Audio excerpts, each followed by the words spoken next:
ओम नमो नारायण भक्तों, सावन का दूसरा सोमवार और एकादशी का एक साथ आना कोई दुर्लभ संयोग नहीं है, बल्कि बहुत ही दिव्य संयोग पड़ने जा रहा है। क्योंकि इस दिन सभी देवता धरती लोक पर भ्रमण करने आते हैं, हमें पूजा पाठ भक्ति करने का कई गुना फल देकर जाते हैं। 21 जुलाई सावन का दूसरा सोमवार के दिन कामिका एकादशी पर हल्दी के इस छोटे से उपाय से होगी आपकी समस्त परेशानियों का अंत। जीवन के हर प्रकार दोष, संकट, दरिद्रता और दुर्भाग्य होंगे समाप्त और आपका सौभाग्य धन समृद्धि में होगी 100 गुना की वृद्धि।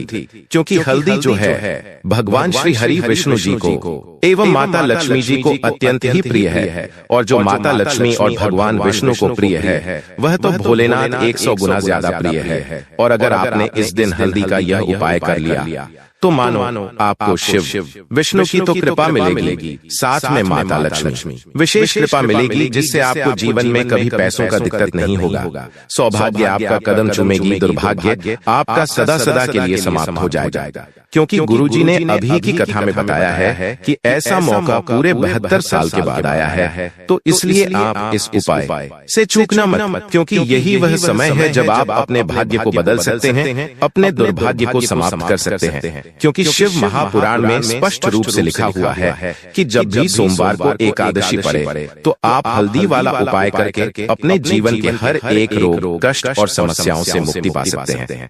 हल्दी का यह उपाय कोई साधारण उपाय नहीं है, बल्कि वैदिक परंपरा, ज्योतिषीय रहस्यों और शिव महापुराण का अद्भुत संगम है। भारतीय संस्कृति में हल्दी को केवल एक औषधि या मसाला नहीं माना गया, बल्कि यह देवी लक्ष्मी की प्रिय वस्तुओं में से एक है और गुरु ग्रह बृहस्पति का प्रतिनिधित्व करती है। बृहस्पति ग्रह धन, विवाह, ज्ञान और जीवन की स्थिरता का कारक होता है। ऐसे में यदि किसी व्यक्ति की कुंडली में बृहस्पति निर्बल हो या आर्थिक संकट लगातार चल रहे हों, तो हल्दी का उपाय अचूक माना गया है।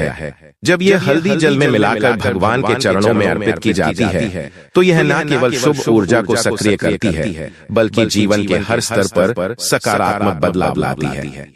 शास्त्रों में वर्णित है कि एकादशी के दिन किया गया कोई भी उपाय सहस्त्र गुना फलदायी होता है, और जब यह तिथि श्रावण के सोमवार के साथ जुड़ जाए तो इसका प्रभाव करोड़ों गुना बढ़ जाता है। इस दिन घर के मंदिर में या उस स्थान पर जहां प्रतिदिन दीप प्रज्वलित होता है, आपको एक तांबे या पीतल के पात्र में शुद्ध जल या गंगा जल लेकर उसमें एक चुटकी हल्दी मिलानी है। अब इस जल को भगवान विष्णु के चरणों में अर्पित करते हुए ओम नमो भगवते वासुदेवाय मंत्र का जप करना है। इसी के साथ माता लक्ष्मी से करबद्ध प्रार्थना करें कि वह आपके जीवन से दरिद्रता, रोग, कर्ज और मानसिक क्लेश जैसे सभी दोषों को हर लें और अपने कर कमलों से स्थायी समृद्धि प्रदान करें। इस उपाय को करने का सबसे श्रेष्ठ समय प्रदोष काल होता है, अर्थात सूर्यास्त से 1 घंटा पूर्व और 1 घंटा बाद तक का समय, यानी इस दिन शाम 6 से 7 बजे के बीच यदि आप यह उपाय करते हैं तो इसका प्रभाव अत्यंत तीव्र और दिव्य होता है। यह वह समय होता है जब ब्रह्मांड के ऊर्जात्मक द्वार खुले होते हैं और हर मंत्र, हर भाव, हर प्रार्थना सीधा देवी देवताओं तक पहुंचती है। यदि यह समय न मिल पाए तो रात 12 बजे तक किसी भी समय श्रद्धा और संकल्प भाव से यह उपाय किया जा सकता है। अब प्रश्न उठता है कि इस उपाय को कौन कर सकता है? इसका उत्तर है कोई भी, स्त्री हो या पुरुष, बालक हो या वृद्ध, गृहस्थ हो या ब्रह्मचारी। यदि आपके जीवन में कोई विशेष समस्या चल रही है, कोई कार्य बार बार बिगड़ रहा है, धन रुक नहीं रहा या निरंतर कर्ज का सामना करना पड़ रहा है, तो यह उपाय आपके लिए संजीवनी बन सकता है। यदि घर की स्त्रियां विशेष श्रद्धा से इस उपाय को करती हैं, तो यह और भी प्रभावशाली माना जाता है, क्योंकि स्त्रियों की भावना, संवेदना और आत्मीय ऊर्जा ईश्वर तक अधिक शीघ्र पहुंचती है। अब यदि आप इस दिन अपने घर में और भी अधिक दिव्यता और सौभाग्य को बुलाना चाहते हैं, तो एक विशेष दीपक का प्रयोग करें। यह दीपक कोई साधारण दीपक नहीं है। आप मिट्टी या गेहूं के आटे से दीपक बनाएं, उसमें सरसों का तेल भरें, लंबी बाती रखें और उसमें एक चुटकी हल्दी तथा थोड़े से काले तिल डालें। अब इस दीपक को अपने घर की पूर्व दिशा में जलाएं, क्योंकि यह दिशा सूर्य और लक्ष्मी जी का स्वागत द्वार मानी जाती है। दीपक जलाते समय आंखें मूंद कर श्री लक्ष्मी नारायण से प्रार्थना करें, हे प्रभु, इस कामिका एकादशी व्रत और सावन सोमवार की दुर्लभ संयोग पर मेरी पीड़ा दूर करें, मेरे भाग्य को जागृत करें और मुझे धन, सुख, शांति व समृद्धि का वरदान दें। गुरुजन कहते हैं कि यदि यह प्रार्थना आपने सच्चे मन और संकल्प के साथ की तो अवश्य ही जीवन में दुर्भाग्य का अंत और सौभाग्य का स्थायी वास हो जाता है। साथ ही इसी दिन आप अपने घर के मुख्य द्वार पर हल्दी से 2 स्वस्तिक बनाएं, दाएं और बाएं। 5 चुटकी हल्दी लेकर उसका थोड़ा गाढ़ा लेप बनाएं और इसे मुख्य द्वार के दोनों ओर की दीवारों पर स्वस्तिक चिन्ह बनाकर लगाएं। शास्त्रों में कहा गया है कि जहाँ स्वस्तिक होता है वहाँ रोग, दरिद्रता और दोष प्रवेश नहीं कर सकते। यह चिन्ह भगवान विष्णु का प्रतीक है और माता लक्ष्मी को अत्यंत प्रिय है। ऐसे घरों में स्थायित्व, समृद्धि और सुख का वास बना रहता है। और यदि आपके जीवन में लगातार आर्थिक हानि, व्यापार में गिरावट, नौकरी में अस्थिरता या मानसिक तनाव बना रहता है तो एक और उपाय करें। एक तांबे या कांसे के लोटे में जल भरें, उसमें 2 टुकड़े शुद्ध गुड़ डालें, 2 चुटकी हल्दी मिलाएं और फिर इस जल को लेकर तुलसी माता के पास जाएं। वहां इस जल को घड़ी की दिशा में तुलसी के गमले के चारों ओर अर्पित करें और बौम नमो भगवते वासुदेवाय या वन धनदात्रेय नमः मंत्र का कम से कम 11 बार जप करें। इसके बाद वहीं बैठकर माता तुलसी और भगवान श्री हरि से प्रार्थना करें कि वे आपके जीवन से दरिद्रता, क्लेश और कलह को दूर करें और स्थायी सुख, स्वास्थ्य और समृद्धि का आशीर्वाद दें। अब बात करते हैं उन घरों की जहां हमेशा किसी न किसी सदस्य की तबीयत खराब रहती है या पैसों का आगमन होते ही हानि हो जाती है। इसका कारण अधिकतर छिपा हुआ वास्तु दोष होता है। इसके लिए एक सरल और प्रभावी उपाय है। एक तांबे के लोटे में 5 चुटकी हल्दी और एक चांदी या तांबे का सिक्का डालें। भगवान श्री विष्णु और लक्ष्मी जी के सामने यह अर्पित करें और बौम नमो भगवते वासुदेवाय मंत्र का जप करें। फिर इस जल को पूरे घर में विशेषकर मुख्य द्वार के चारों दिशाओं में छिड़कें। यह उपाय घर की नकारात्मक ऊर्जा को समाप्त करता है और घर को आध्यात्मिक रूप से पवित्र कर देता है। ऐसा करने से वह दिव्य ऊर्जा केवल दीपक या मंदिर तक सीमित नहीं रहती, बल्कि पूरे घर के वातावरण में फैल जाती है और उस घर की प्रत्येक दिशा से नकारात्मकता, दरिद्रता और कलह स्वतः हटने लगती है। जब घर में यह ऊर्जा स्थिर होती है तब जीवन में रुकावटें अपने आप समाप्त होने लगती हैं और सकारात्मकता, सौभाग्य तथा समृद्धि का संचार शुरू हो जाता है। अब हम बात करते हैं उस दुर्लभ उपाय की जो स्वयं महालक्ष्मी को अत्यंत प्रिय माना गया है और सावन मास के कृष्ण पक्ष की सप्तमी तिथि यानी 21 जुलाई 2025 सोमवार के दिन जब कामिका एकादशी भी है, इस महासंयोग पर किया जाए तो इसका प्रभाव और भी तीव्र, चमत्कारी और फलदायक होता है। इस उपाय को करने के लिए आपको चाहिए 2 हरी इलायची, 1 दीपक जो आप मिट्टी या आटे का बना सकते हैं, गाय का शुद्ध घी और लंबी रुई की बत्ती।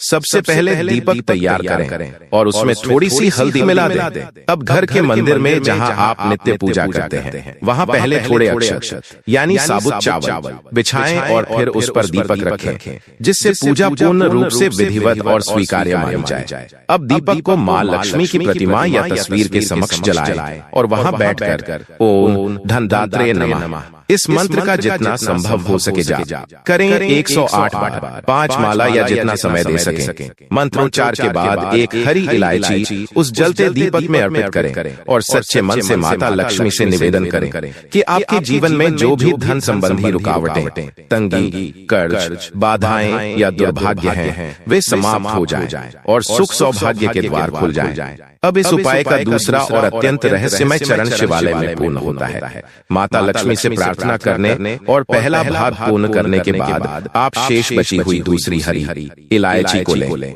अब इस पर चारों ओर से शुद्ध शहद लगाएं और श्रद्धा से उसे अपने पास रखें।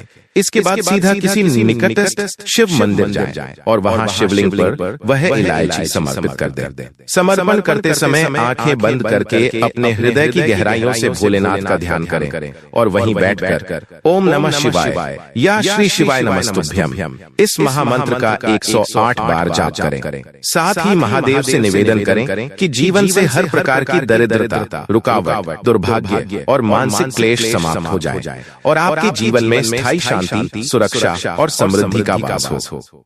पूज्य गुरुदेव कहते हैं कि यदि कोई भक्त इस पूरे विधि विधान को एक ही दिन सावन के सोमवार और कामिका एकादशी जैसे महासंयोग पर श्रद्धा और निष्ठा से कर ले तो मां लक्ष्मी और गणेश जी की कृपा से वह व्यक्ति फिर कभी जीवन में धन के लिए परेशान नहीं होता।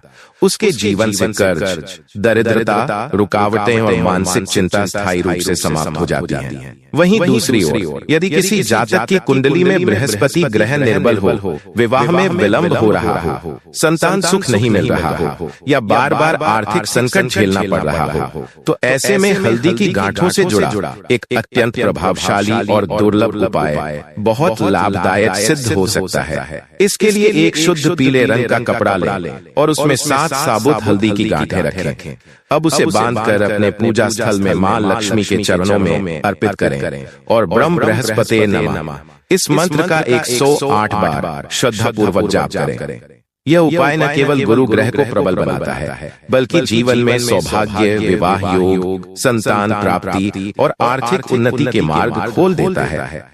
यदि विवाह में बाधा लंबे समय से बनी हो तो इस उपाय को सावन के पहले गुरुवार से शुरू करें और लगातार 7 गुरुवार तक यह विधान करें। हल्दी की गांठ को केसर और गंगाजल में डुबोकर पीले कपड़े में बांधें और मां गौरी के चरणों में अर्पित करें। साथ ही ओम गण गौरे नमः इस मंत्र का श्रद्धा से जाप करें। यह उपाय सुयोग्य जीवन साथी की प्राप्ति में विशेष रूप से सहायक होता है और अनेक कन्याओं को इसका अद्भुत परिणाम मिला है। धन प्राप्ति, व्यापार वृद्धि और लक्ष्मी स्थायित्व के लिए एक और अत्यंत शुभ प्रयोग यह है कि किसी शुभ मुहूर्त, विशेषकर सावन सोमवार या सप्तमी की रात्रि को एक पीले वस्त्र पर 7 साबुत हल्दी की गांठें, एक तांबे का सिक्का और थोड़े से अक्षत रखें।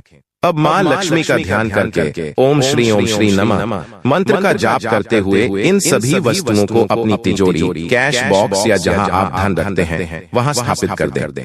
यह प्रयोग जीवन से दरिद्रता, आकस्मिक खर्च, धन की रुकावट और आर्थिक परेशानियों को समाप्त करता है और साथ ही स्थायी लक्ष्मी वास का द्वार खोल देता है। कई बार ऐसा अनुभव होता है कि घर में लगातार बीमारियां हो रही हैं, मानसिक तनाव बना रहता है, बच्चों की पढ़ाई या काम में मन नहीं लगता, बार बार विवाद होते हैं या ऐसा लगता है जैसे किसी की नजर या बुरी शक्ति का प्रभाव हो। ऐसे में एक गुप्त किंतु अत्यंत प्रभावी उपाय यह है कि एक हल्दी की साबुत गांठ लें और उसे काले धागे में पिरोकर घर के मुख्य द्वार के ऊपर लटका दें।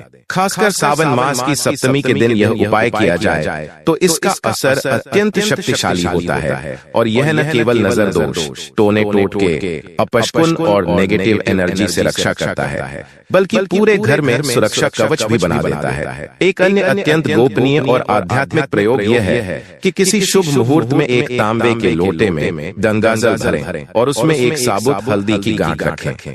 अब उस लोटे को घर के ईशान कोण यानी उत्तर पूर्व दिशा में स्थापित करें। उसके ऊपर पीला फूल अर्पित करें और प्रतिदिन वहीं बैठकर ओम नमो भगवते वासुदेवाय इस महामंत्र का जाप करें। यह उपाय न केवल आपके आध्यात्मिक स्तर को ऊंचा करता है, बल्कि घर में स्थायी सुख, शांति, ऐश्वर्य, लक्ष्मी और दिव्यता का वास सुनिश्चित करता है। तिजोरी में रख लें। ऐसा करने से आपको निश्चित रूप से धन में बढ़ोतरी देखने को मिलेगी। चलिए दोस्तों, बढ़ते हैं अगले उपाय की तरफ। लेकिन उससे पहले दोस्तों, यदि आपने अभी तक इस वीडियो को लाइक नहीं किया है तो एक लाइक जरूर कर दें। दोस्तों, यह जो उपाय है, इस उपाय को बताते हुए पूज्य गुरुदेव ने कहा था कि यह उपाय सावन सोमवार के शुभ दिन पर किया जाए तो इसकी शक्ति 100 गुना बढ़ जाती है। और इस बार श्रावण माह की एकादशी तिथि सोमवार के दिन ही आई है, इसलिए दोस्तों आपको इस उपाय को जरूर कर लेना चाहिए। यह उपाय उन लोगों के लिए बेहद खास है जो कई सालों से नौकरी की तैयारी कर रहे हैं, चाहे फिर वह नौकरी सरकारी हो या प्राइवेट। यदि आपको अपने लक्ष्य की प्राप्ति में कोई भी बाधा आ रही है, जैसे कोई मनचाहा एग्जाम नहीं निकल रहा, कोई मनचाही नौकरी नहीं मिल रही, विवाह में कोई समस्या उत्पन्न हो रही हो, तो इन सभी समस्याओं के लिए सिर्फ इस एक उपाय को आप इस दिन जरूर करें। निश्चित रूप से आपको इसका फल प्राप्त होगा।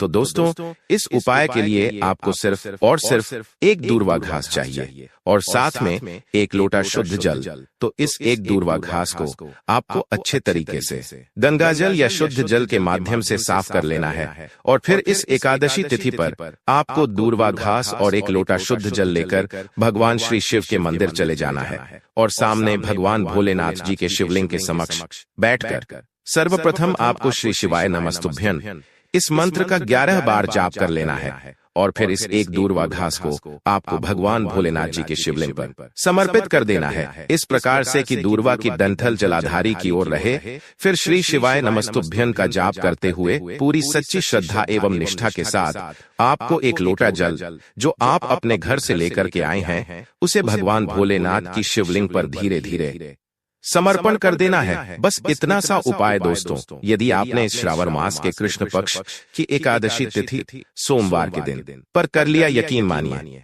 आपके कार्य में आ रही जो भी बड़ा होगी, जो भी तकलीफ होगी, आपकी सफलता में जो भी अड़चन होगी, वह सिर्फ इस एक उपाय को करने से ही तत्काल रूप से दूर हो जाएगी। बस आपको सही तरीके से मेहनत करनी है और सफलता आपकी कदमों में होगी। वहीं जिन भी लोगों को, विशेषकर बच्चों या बुजुर्ग लोगों को अंधेरे में डर लगता है या किसी के होने का आभास होता है या फिर जिनकी स्वास्थ्य अक्सर खराब रहती है, जिन्हें बहुत जल्दी किसी की भी नजर लग जाती है, ऐसे लोगों को गुरुजी द्वारा बताया गया शास्त्रों में वर्णित ये उपाय इस सावन सोमवार एकादशी तिथि पर जरूर कर लेना चाहिए। इस उपाय के लिए आपको सर्वप्रथम 5 ताजी हरी दूर्वा घास चाहिए और एक दीपक और एक कपूर की गोली। तो आपको इन तीनों चीजों को लेकर चले जाना है भगवान भोलेनाथ जी के मंदिर में और वहां जाकर आपको इस 5 दूर्वा घास को दिए में रखकर भगवान भोलेनाथ की के समक्ष कपूर रखकर जला देना है। जैसे जैसे दूर्वा घास जलेगी, वैसे वैसे आपके अंदर की नकारात्मक ऊर्जा का नाश होगा। आपके चारों तरफ सकारात्मक ऊर्जा का एक सुरक्षा कवच तैयार हो जाएगा। फिर जब ये पूर्णतः जलकर बुझ जाए, तब आपको अपने दाहिने हाथ की बीच वाली उंगली, जिसे इंग्लिश में मिडल फिंगर भी कहते हैं, इससे आपको खुद को तिलक ओम नमः शिवाय मंत्र का जाप करते हुए लगाना है। ध्यान रहे दोस्तों कि आपको बीच की उंगली से ही तिलक करना है, क्योंकि शास्त्रों में खुद को तिलक करने के लिए इसी उंगली को उपयुक्त माना गया है। अनामिका उंगली का इस्तेमाल हम भगवान को तिलक करने के लिए करते हैं, ठीक है ना? तो इस बात का आप ध्यान रखते हुए खुद को तिलक करें और फिर वहीं भगवान भोलेनाथ के समक्ष 11 बार मृत्युंजय मंत्र का जाप करें। इससे आपको निश्चित रूप से भगवान भोलेनाथ और श्री गणेश जी की विशेष कृपा प्राप्त होगी।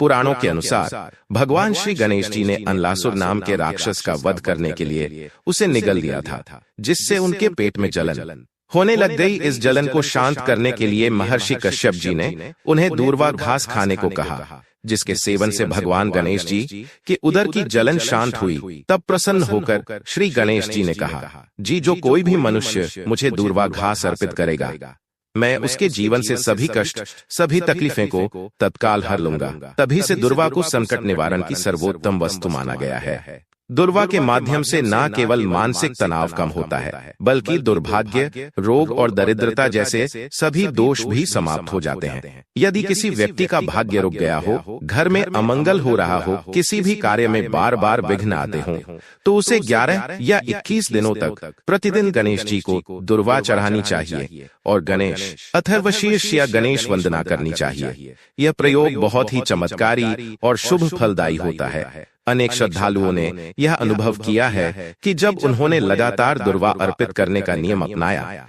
तो न केवल उनके रुके हुए कार्य बनने लगे, बल्कि जीवन में स्थायित्व और सुख शांति भी बनी रही। दूर्वा घर के वातावरण को भी शुद्ध करती है। यदि हर बुधवार को ताजी दूर्वा लाकर उसे अपने घर के मंदिर में रखा जाए और फिर उसे भगवान गणेश के चरणों में चढ़ाया जाए, तो नकारात्मक ऊर्जा स्वतः ही समाप्त हो जाती है। कुछ लोग तो दुर्वा का प्रयोग विशेष अभिमंत्रित करके नजर दोष, ग्रह बाधा और पीड़ा निवारण के लिए भी करते हैं। यदि किसी व्यक्ति को नजर या टोना टोटका लग गया हो तो गुरु पूर्णिमा के दिन दुर्वा की 7 गांठों को जल में प्रवाहित करने से या व्यक्ति के ऊपर से उतार कर फेंकने से उसे त्वरित लाभ होता है। इसके अलावा दोस्तों, तंत्र के ज्ञाता मानते हैं कि यदि किसी व्यक्ति के जीवन में बिना कारण रुकावटें आने लगे, बार बार असफलताएं मिले, घर में कलह और मानसिक बेचैनी बनी रहे या किसी पर बुरी दृष्टि और टोटका प्रभाव हो, तो ऐसे समय दुर्वा एक चमत्कारी रक्षा कवच बन सकती है। उदाहरण स्वरूप पुराने तांत्रिक सिद्धों का मत है कि एकादशी तिथि की सुबह स्नान करके 21 गांठ दुर्वा को एक शुद्ध पीले वस्त्र में बांधकर उस व्यक्ति के सिर के चारों ओर 7 बार उल्टी दिशा में घुमाने से उसके ऊपर की बुरी दृष्टि उतर जाती है। इसके बाद उस दुर्वा को बहते जल में प्रवाहित कर देना चाहिए। यह प्रयोग विशेष रूप से छोटे बच्चों, गर्भवती स्त्रियों या बीमार व्यक्तियों के लिए अत्यंत लाभकारी सिद्ध होता है। इसी प्रकार किसी व्यक्ति को अगर बार बार भय, अज्ञात छाया का अनुभव, नींद में झटका लगना या घर में अकस्मात टूट फूट जैसी घटनाएं होती हों, तो ऐसी स्थिति में दुर्वा का एक विशेष प्रयोग बताया गया है। उस व्यक्ति के तकिए के नीचे 7 दुर्वा गांठें रखी जाएं और ओम दुर्वाय नमः मंत्र का 108 बार जाप कर दिया जाए तो नकारात्मक ऊर्जाएं धीरे धीरे शांत हो जाती हैं। बहुत ही ज्यादा प्रभावशाली है। यह उपाय वहीं किसी स्थान विशेष जैसे दुकान, कार्यालय या गृह प्रवेश के समय यदि यह संदेह हो कि वहां पहले से कोई ऊर्जात्मक अशांति है या कोई टोटका प्रभाव है, तो उस स्थान पर दुर्वा के जल से छींटे देना, विशेषकर गंगाजल में मिलाकर और कोनों में दुर्वा रख देना। यह वातावरण को पवित्र करता है और दुष्ट शक्तियों के प्रवेश को रोकता है।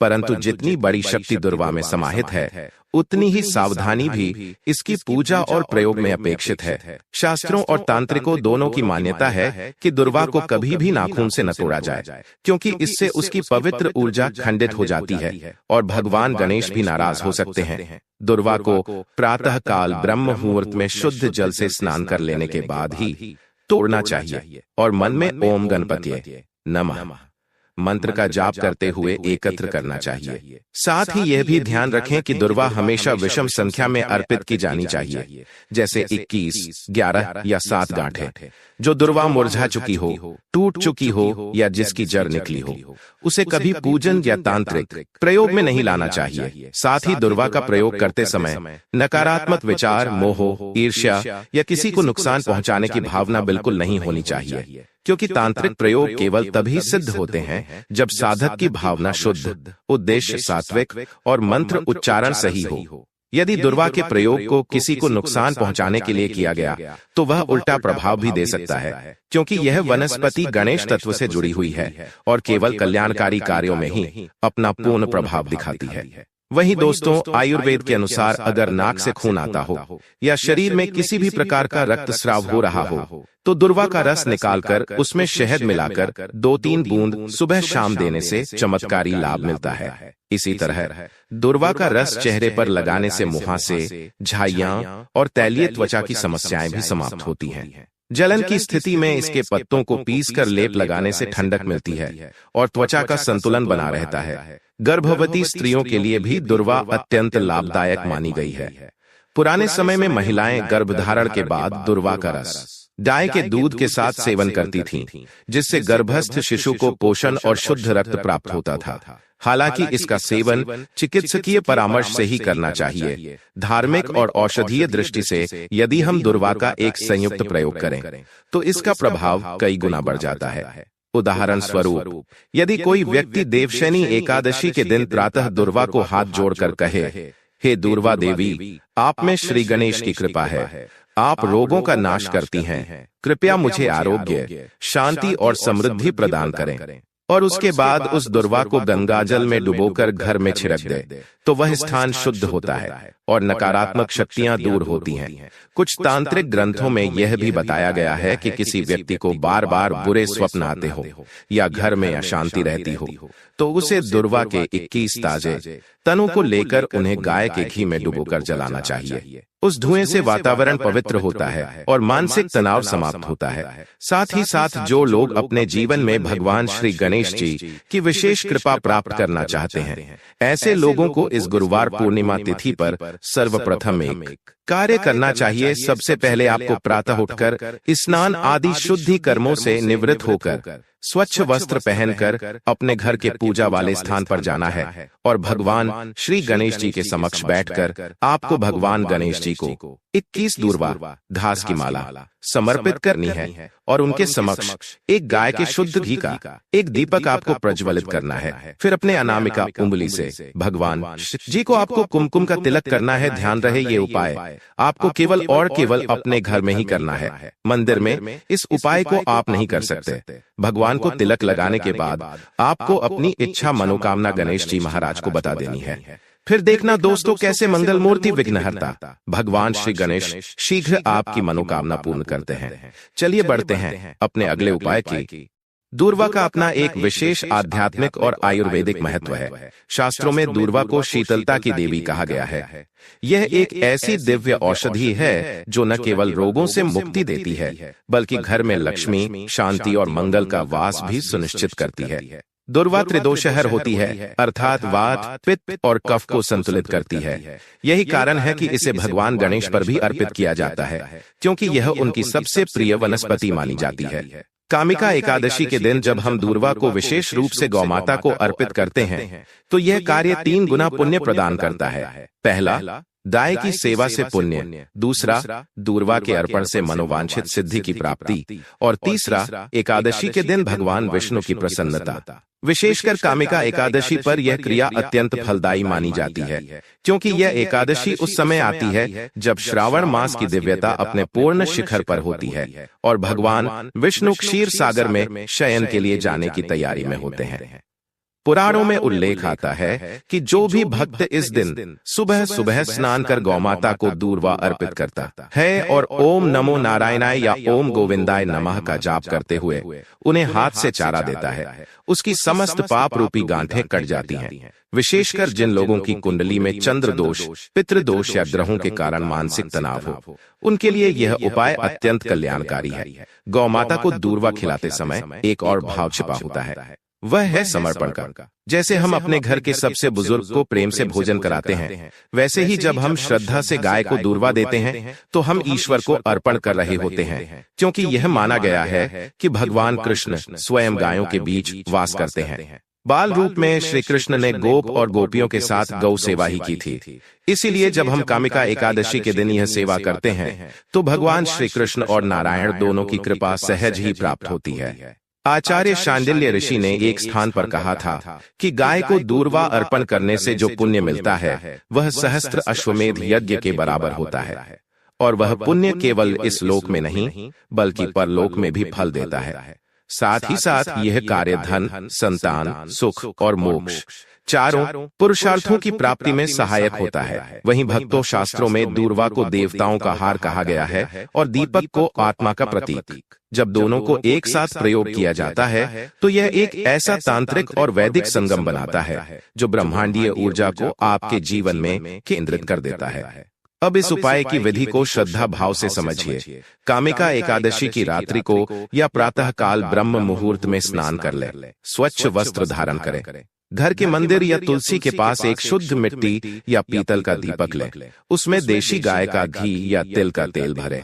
अब इस दीपक के चारों ओर 21 ताजी हरी दूर्वा की धाराएं रखें। हर दूर्वा 3 या 5 टुकड़ों में बंटी हुई हो और सम संख्या में हो, यह विशेष ध्यान दें। फिर दीपक को प्रज्वलित करें और भगवान श्रीहरि विष्णु के सामने रखें। जैसे ही दीपक जलता है आप ओम नमो भगवते वासुदेवाय मंत्र का जाप करें, कम से कम 108 बार। यदि समय हो तो विष्णु सहस्त्र नाम या नारायण कवच का पाठ करें। जैसे जैसे मंत्रों की ध्वनि और दीपक की लौ आपकी चेतना को छूती है, वैसे वैसे आपके जीवन की नकारात्मकता, दुर्भाग्य और रोग स्वयं भस्म होने लगते हैं। इस उपाय के दौरान एक विशेष कार्य और करना चाहिए। एक दूर्वा की लड़ी अपने घर के मुख्य द्वार पर बांध दें और एक छोटी सी दूर्वा माता तुलसी के नीचे अर्पित करें। मान्यता है कि ऐसा करने से आपके घर की रक्षा होती है और कोई भी टोना, नजर या ग्रह दोष प्रभावी नहीं हो पाता। गौरतलब है कि यह उपाय विशेष रूप से उन लोगों के लिए अचूक है जो लंबे समय से आर्थिक तंगी, नौकरी में रुकावट, विवाह में अड़चन या मानसिक अशांति से जूझ रहे हैं। ऐसे लोग इस उपाय को लगातार 5 एकादशियों तक करें, विशेषकर कामिका, श्रावण पुत्रदा, अजा, पापांकुशा और निर्जला एकादशी पर तो चमत्कारिक लाभ मिलेगा। प्राचीन ग्रंथ गरुड़ पुराण में उल्लेख आता है कि जो व्यक्ति घी या तिल के दीप में दूर्वा अर्पित कर भगवान विष्णु का पूजन करता है, उसे 100 जन्मों के पापों से मुक्ति मिलती है और उसे अपने पूर्वजों की आत्मा से आशीर्वाद प्राप्त होता है। ऋषि वेदव्यास ने एक कथा में कहा था कि एक निर्धन ब्राह्मण जब कामिका एकादशी की रात्रि को घी का दीपक जलाकर भगवान विष्णु की मूर्ति के समक्ष दूर्वा रखकर आरती करता रहा तो स्वयं नारायण ने स्वप्न में आकर उसे वरदान दिया कि आज से तेरे घर से दरिद्रता सदा के लिए दूर हो गई। आप भी यदि इस दिव्य उपाय को सच्चे मन और श्रद्धा से करते हैं तो निश्चय ही आपके जीवन में सौभाग्य, संतोष, समृद्धि और मानसिक शांति का स्थायी वास होगा। अंत में एक विशेष मंत्र जिसे दीप प्रज्वलन के समय बोलना चाहिए। दीपन प्रज्वालयामि हम श्रीहरे नमः, दूर्वा समर्पयामि हम गोविंदाय नमो। यह मंत्र आपकी साधना को पूर्ण बनाता है। तो चलिए दोस्तों, अब हम जान लेते हैं कि कामिका एकादशी के दिन और कौन से कार्य ऐसे हैं जिन्हें आपको नहीं करने चाहिए। लेकिन उससे पहले दोस्तों, आप लोगों से हाथ जोड़कर रिक्वेस्ट है कि हम आप लोगों के लिए जो भी वीडियो बनाते हैं उसमें हमें बहुत मेहनत लगती है। कई धार्मिक ग्रंथों से, साधु संतों से हम यह जानकारी एकत्रित करते हैं। इसलिए अगर आपको हमारी वीडियो थोड़ी सी भी ज्ञानवर्धक लगी हो तो कृपया इस वीडियो को एक लाइक करके हमारे चैनल एस्ट्रोकेपी को सब्सक्राइब भी जरूर कर ले, ताकि शास्त्रों के द्वारा बताई गई प्रमाणित बातें और उपाय हम आपके पास लेकर निरंतर आते रहे। और साथ ही आप अपनी राशि को कमेंट बॉक्स में जरूर डाल दें। हम आपकी राशि अनुसार उपाय आपके कमेंट के रिप्लाई में जरूर बता देंगे, इसलिए आप अपनी राशि कमेंट बॉक्स में जरूर डाल दें। तो चलिए दोस्तों, जान लेते हैं कि कामिका एकादशी के दिन और कौन से काम नहीं करने चाहिए। दोस्तों, गुरुजी कहते हैं कि कामिका एकादशी के दिन दान पुण्य करना जीवन में सुख, समृद्धि, शांति लेकर आता है। लेकिन इस दिन कुछ चीजों का दान करना शुभ नहीं माना जाता है, जैसे लोहा या लोहे से निर्मित वस्तु भी किसी को नहीं देना चाहिए। दोस्तों, अगला तामसिक चीज का दान आपको इस दिन भूलकर भी नहीं करना चाहिए। इससे आपके कुंडली में माता लक्ष्मी और शुक्र ग्रह का भाव कमजोर हो जाता है। साथ ही साथ पति पत्नी को भूलकर भी एक दूसरे से लड़ाई नहीं करनी चाहिए। माना जाता है कि इस मतभेद से बड़ी परेशानी पैदा हो जाती है। कामिका एकादशी के इस शुभ दिन कोई भी काम ना करें जिससे दाम्पत्य जीवन में परेशानी आ जाए। इस दिन दंपत्ति को आपसी तालमेल एवं प्रेम से रहना चाहिए, लेकिन किसी भी परिस्थिति में सावन मास में पति पत्नी को एक दूसरे के करीब नहीं आना चाहिए, क्योंकि इस दिन रतिक्रिया करने से ऊर्जा की क्षति होती है एवं भगवान तक पहुंचने के मार्ग में बाधा आ जाती है। इसी के साथ दोस्तों, आपको कामिका एकादशी के इस पावन दिन में काले रंग की वस्तुओं का दान करने से भी बचना चाहिए, क्योंकि काला रंग अशुभता को दर्शाता है। साथ ही इसके महिला या पुरुष किसी को भी नाखून एवं बाल कटवाने से बचना चाहिए। इस दिन बाल कटवाने से कुंडली में चंद्रमा का भाव कमजोर हो जाता है, जिससे व्यक्ति के आर्थिक जीवन पर बहुत बुरा प्रभाव पड़ता है, जिससे व्यक्ति कंगाल भी हो सकता है। इसलिए आप ऐसी गलती भूल कर भी ना करें। इसके अलावा दोस्तों, कामिका एकादशी के दिन किसी से भी झगड़ा ना करें। दोस्तों, हमारे सनातन धर्म में प्रत्येक मनुष्य के अंदर नारायण का वास बताया गया है। इसीलिए यदि आप इस दिन किसी को कुछ भी भला बुरा बोलते हैं, किसी का अपमान करते हैं, तो इसे भगवान नारायण जी का अपमान समझा जाएगा। साथ ही साथ दोस्तों, स्त्रियों को भी हमारी संस्कृति में माता लक्ष्मी का रूप बताया गया है और सोमवार कामिका एकादशी तिथि माता लक्ष्मी जी को विशेष प्रिय है।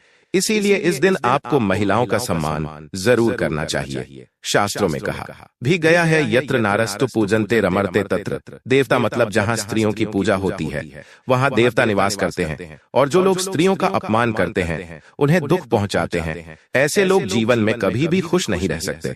इसके अलावा कामिका एकादशी के दिन किसी भी मनुष्य को मांसाहार का सेवन भूलकर भी नहीं करना चाहिए। साथ ही साथ इस दिन मदिरा पान करने से भी बचना चाहिए। हो सकता है कि आप यह बात जानते होंगे, लेकिन दोस्तों 99% हिंदू भाई बहनों को यह नहीं पता है कि इस दिन यदि आप व्रत करते हैं तो अच्छी बात है, पर यदि व्रत किसी कारणवश नहीं भी कर पाते हो या घर में कोई ऐसे सदस्य हैं जो व्रत नहीं रख सकते हैं, तो उन्हें भूलकर भी इस महीने बैंगन की सब्जी, साग, मसूर की दाल, मूली, प्याज, लहसुन, शलजम, गोभी और सेम का सेवन नहीं करना चाहिए, क्योंकि दोस्तों कामिका एकादशी में इन सभी चीजों को खाना इनमें तमोगुण होने के कारण मांस को खाने के बराबर है। शास्त्रानुसार इस दिन तो आपको इन सभी चीजों को खाना तो दूर स्पर्श भी नहीं करना चाहिए। इसीलिए दोस्तों कामिका एकादशी में आप या आपके परिवार के कोई भी सदस्य व्रत रखें या ना रखें, पर इन सभी चीजों का सेवन ना करें। कामिका एकादशी तिथि पर सात्विक भोजन ही करें। यहाँ तक कि जो लोग पान अथवा पान मसाला, गुटखा, सिगरेट आदि चीजों का सेवन करते हैं, उन्हें भी इस एक दिन इन नशीली चीजों से दूरी बनाना